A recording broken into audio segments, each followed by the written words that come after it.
What's up, guys? TheDevildogGamer here. Today we are playing Call of Duty Modern Warfare 3, the multiplayer. The game has fully released, and I'm here playing it so you don't have to give you my opinion on the multiplayer. I already did the campaign, which was garbage, and we talked about that.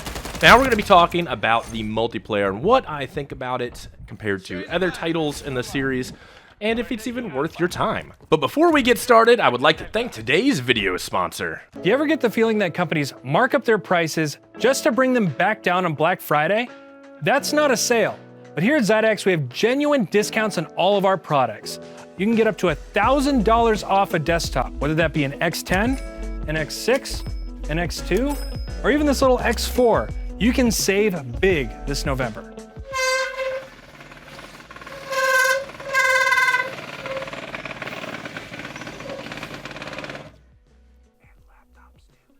And up to $200 off laptops as well. So if you're looking for a new PC at the best deal possible, go to Zydex.com this November and save big.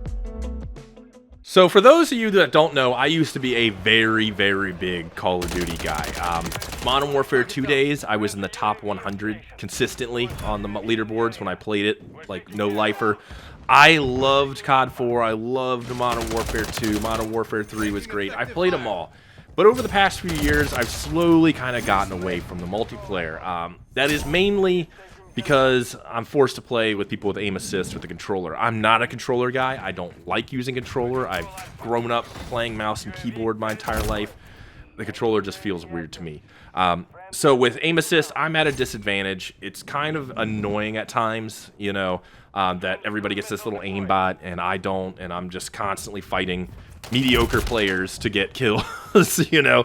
And some people are going to be like, aim assist isn't that strong. I've done a video on it. All you have to do is literally aim and shoot, and it does nothing for you. You can hit 2 buttons on a controller, and it literally does everything for you. So I don't even want to hear it.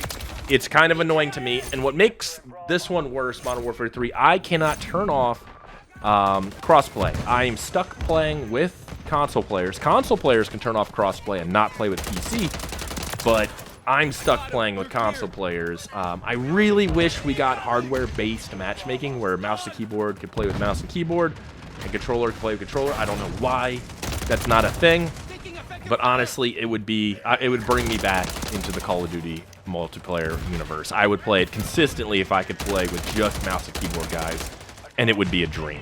That being said, though, this multiplayer is not too bad. I don't think it's worth the $70 to me personally, but if you are somebody who likes Call of Duty multiplayer, you play on a controller, this might actually be a Call of Duty for you, and it might be worth the $70. Obviously, the campaign is not worth $70, but this multiplayer isn't too shabby. Of course, they bring back the Ground War mode, which is a mode I really enjoyed, but they also add this War mode, which is a linear-based game mode, which I really do like a lot. The attacking team has certain objectives they gotta do. The defending team has to stop them. At one point, the attacking team has to stay with and guard a tank moving through this map, and then all the way to a missile silo where they have to turn it off. I like these objective-based linear modes. They're super fun. It's kind of more of a team-based than all the other ones, and just being able to go head-to-head on these smaller maps in this linear line-based objective mode is super fun. I did enjoy that a lot. It's a nice new game mode, and I wish they'd kind of just bring in some new game modes to try out, but this one was kind of a breath of fresh air. Of course, they bring back a lot of the Modern Warfare 2 and Modern Warfare 3 maps in this one. I had a lot of fun with them. Some of the remakes of, like the remake of Afghan, Wasteland, you know, Favela. There's just so many cool maps. Estates. Really enjoyed seeing them again. It was a huge nostalgia moment for me, and I loved every second of it. I had a lot of fun. They look great. They're not just copy and pastas. They're like fully redone, and I really enjoyed the hell out of them. They're really good, and you know, honestly, it's nice to see them again. But I don't think just a remake of maps is worth the $70. It's kind of lazy, but it's kind of nice at the same time. Some of the new guns in this are not too bad. They have the MGL multiple grenade launcher you can unlock, a couple of sniper rifles, tons of attachments. Of course, all the Modern Warfare 2 weapons are still there, and all the attachments you unlocked also.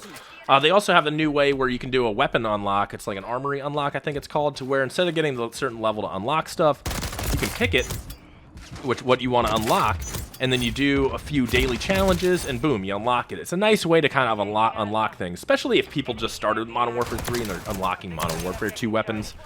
It makes it a little easier to get through some of these attachments, and you're not grinding the same weapon over and over again. If you just want one specific part, you can pick it, and you can go right from there, which is awesome. Like I covered in the early beta test of this, the multiplayer, I like the perks, I like some of the attachments, the equipment. They did a good job of doing a lot of these perks and equipment. I'm really liking how it's a certain set of gear, and you can kind of build it the way you want. Instead of just like perks, they're like gear, and I really like them. A lot of them are pretty good, especially the one where you can lower all the noise around you, but you can still hear footsteps better. Saved my butt many a time. So I do like that. And overall, the gunplay is about the same as Modern Warfare. You know, it's nothing crazy, low recoil, lots of spray and pray, you know, accurate weapons, you know, and you can tweak them to how you want. So I really liked how the weapons worked out in this one, too. I was pretty happy with it overall. The most fun I had with this, though, was in the hardcore game mode. I'm a big hardcore guy. I used to love Modern Warfare 2's hardcore mode. And this one feels really good because the time to kill is already low in the main game, and it's even lower in the hardcore game mode. Like a quick burst, done. People are dead. You can almost one-tap people with pistols. It's actually a lot of fun. And this is actually where you can kind of mess with controller players. Because if you get a medium to long range map, the mouse and keyboard can react faster and kill faster than the aim assist can actually work. And I found this was kind of the game mode for me to play as a mouse and keyboard player. And I actually had a lot of fun doing a lot of these Modern Warfare 2 maps.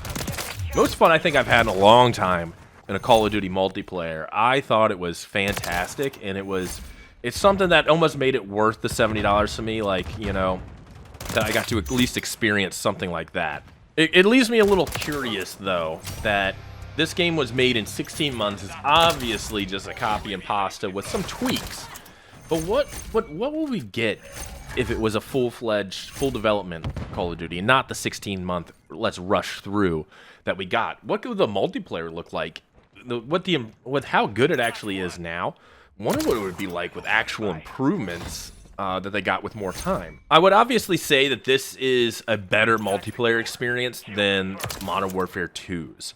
The new Modern Warfare 2. Does this beat Call of Duty 4, Modern Warfare 2, Modern Warfare 3? Absolutely not. It's very hard to beat the old, nostalgic, perfect Call of Duties. But this one is pretty good for one of the newer ones. I did enjoy it quite a little bit, which is rare for me to say because usually they're pretty shit and I don't like them. But I did enjoy this multiplayer quite a bit. If I was a controller player, I think I'd fucking love it. But that being said, I don't know if it's worth the $70. I mean, obviously, I haven't tried the zombies. I don't know if I'm going to do the zombies.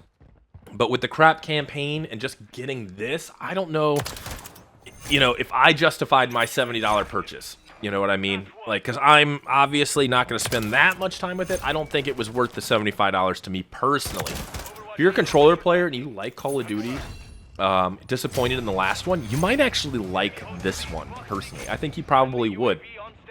So I would say if you're a controller player and you didn't like last year's multiplayer, but you did play a lot of 2019's multiplayer, a lot of it, you'll probably like this for sure. If you're a mouse and keyboard player and you hated last year's Call of Duty, I would say don't even bother, dude. Don't even fucking bother. And obviously, even though we did it in the last video, if you play it just for campaign, do not spend the fucking money on this shit. The campaign was straight garbage. If you want to see why, check out my last video I did on the campaign. But anyways, boys, let me know what you think about this Call of Duty multiplayer. Is it something you've been enjoying? Is it something you're going to play? Or is it something you're just going to skip and you're done with Call of Duty altogether? All right, boys, talk to you all later. Peace.